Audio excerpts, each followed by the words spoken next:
Hello everybody, welcome to Cobble Cottage. Cobble Cottage is a private garden in Yorkshire that, although small inside, you could get completely lost in. Down winding paths and over stepping stones, there are hundreds of plants around every corner, and you won't believe some of the amazing secrets I discovered here. John Hawkridge, one of the owners of Cobble Cottage, took me around the gardens, which open as part of the NGS in June, to show me some of the highlights that spring has to offer. We are situated in the Vale of York, fabulous place in Yorkshire. The cottage, which was built in 1750-ish, was built from the cobbles from the old Roman road. Now we've been living here 33 years. When we came here, the garden was grass from there to there. There was no porch here, it was a tarmac drive. So it was a good garden to start on and put our own taste into it. To start with, we've got herbs, a few herbs. We've got mint and parsley and chives. Anything that we can eat, we grow. So that's there. And then we come along to the alpine garden, which is an old sink. So there's a lovely collection of different alpines in there. Fabulous, fabulous clematis here. Its name is Coriana Blue Eclipse. It's not such a fast grower. Trim it every spring, and I think those flowers are gorgeous. Now the layout of the garden, as I say, was grass from one end to the other. So the first thing I did was built a pond. So it was digging night after night when you returned from work. It was so easy to dig the soil out. So the pond got bigger and bigger. I mean, it finished up right across the garden. So rather than having a path at the other side, we've got stepping stones across the pond. One of my favourite flowers, the Arum italicum. Gorgeous, gorgeous flower. Now this here Acer, hell of a size now. This one was brought from our previous garden. It was planted there because that's where the pond was going to be, and I thought that would look super hanging over the pond, and everything's just taken off and gone mad. I didn't have a design to start with, it just evolved, and it is still evolving. So we go up onto the lawn, and here we've got a real mixture. We've got the corners, we've got the azaleas, which are very early. Those two are earlier than the pink one, which only came out last week. Very dramatic. Alliums, they've done really well this year. Cow parsley, love it.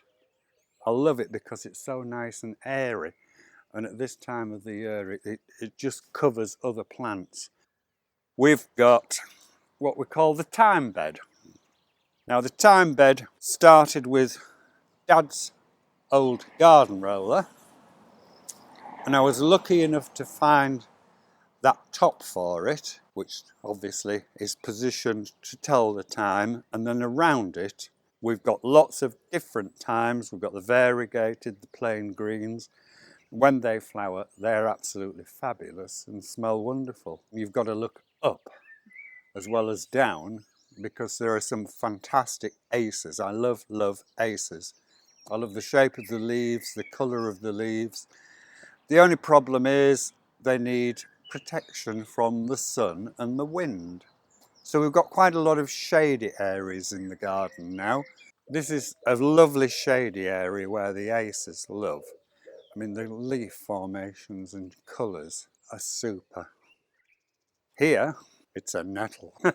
It doesn't sting. The flowers, I think, are absolutely wonderful. I love the texture of it.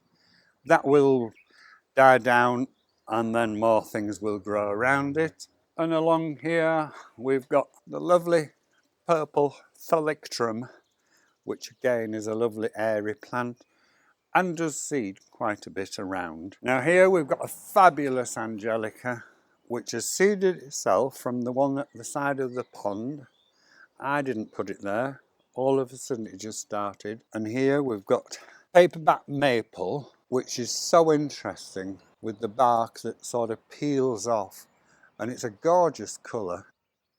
My favourite part of the garden actually is at the back of the house. Now the back of the house is very, very different because we don't get sunshine.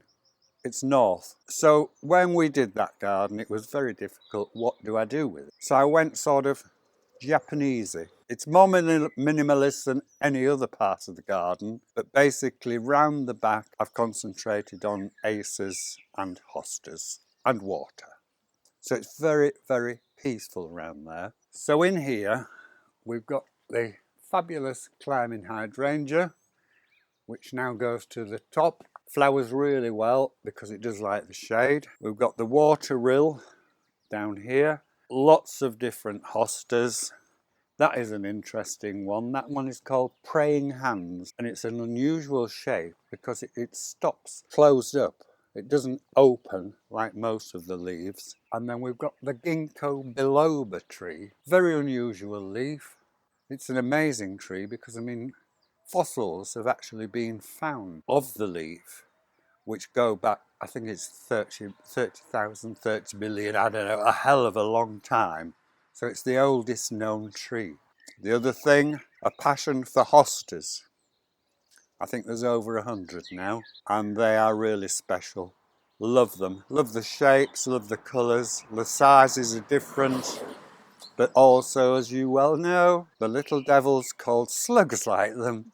So every hosta, when I plant it, is planted with gravel around it to try and stop the slugs. Sometimes we succeed, sometimes we don't. But the birds also help me. We feed those, as you can see. As we head further into spring, the colourful plants at Cobble Cottage are really starting to come into their own. John was kind enough to show me some of his favourites in the garden right now. The highlights in the garden at this time of year, I mean, we're only in mid-May. I have never been able to say, look at the roses. I've always had to say, come back the next time we're open in a month's time and you'll be able to see the roses. The roses here is out already. We've got the Desdemona rose, which smells absolutely wonderful. And if you look at that, that is absolute perfection, isn't it? It's gorgeous. Love it. And it smells wonderful. On top of the porch, we've got the amazing rose, which is Banksia luteans. Has one main flowering. It's the earliest rose to flower. It's been out about 3 weeks now and is just going off, but it has been magnificent. Beautiful rose here. Is a gorgeous colour. That one my sister brought for my birthday when I was 70. I can't believe its name. It's called Dearest Brother. Well, you've really got to look carefully when you walk around this garden. I mean, I have that many collections. Like, I love the heucheras. There's some there. There's a lot around the garden. Hostas, of course. We go from the minis, which people don't tend to see, up to the huge ones. And you've really got to search and go round 2 or 3 times because you'll miss something. Heucheras, they are another passion. I love the colours and the different textures and shades of them. The euphorbias are always fabulous. They never grow in the same place. They're there and they're there. And we've got the golden hops, which get cut right back down in autumn, so there's nothing. All of a sudden they start and grow. That will grow along the wires and usually ends up at the top of the house and looks absolutely amazing because the colours are so fresh. But you've never seen one of these. It is Spotty Dotty. Its real name is a podophyllum. Got these amazing flowers which grow underneath. The wonderful leaf, which is spotty. This goes obviously into the conservatory in winter. I daren't risk having it outside. I have never ever seen another one of these. Now this holly tree, I understand, is the prickliest holly there is. Inside we have had wrens make their nest because it is totally safe. They go up, make the nest in the middle, nothing can get to it.